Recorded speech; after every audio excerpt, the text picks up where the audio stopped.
May na-experience tayong problema kalikat sa CCTV namin. Mabuting sipatin natin maigi para makita natin ang gagawin lunas.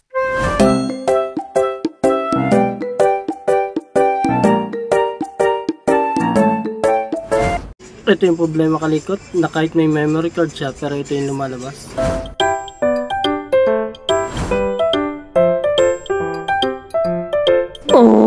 Intro muna tayo kalikot. Yeba!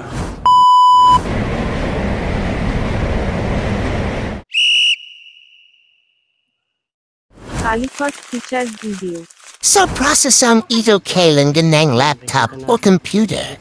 Kaya't atin na nating akyatin at kuhain ang memory card ng ating TV.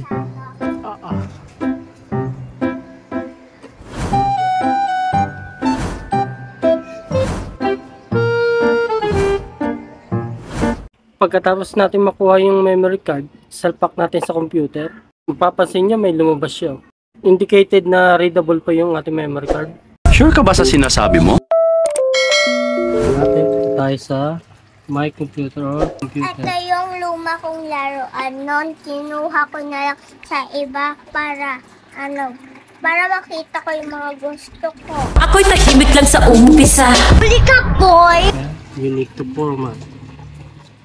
Follow lang natin. Format. Siyan, spec. Dito na tayo sa restore default map. Quick format. Start.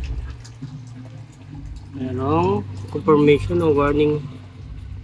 Okay. Format complete.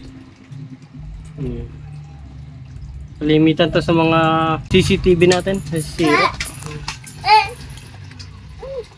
Okay na siya. Kala ko corrupted.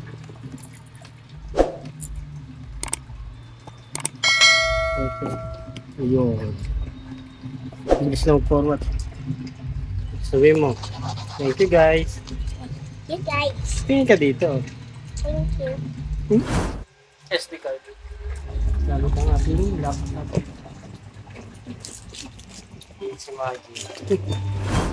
So guys, kabit natin. Memory card. Ano yung memory card to?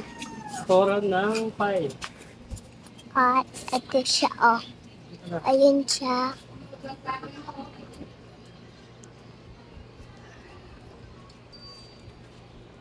Kit na nga lang kaya tayo, guys. Kita naman siya. Ayun, oh. Ayun siya, guys. Ayos na. Ayun siya. Okay na. Cover. Okay, isa.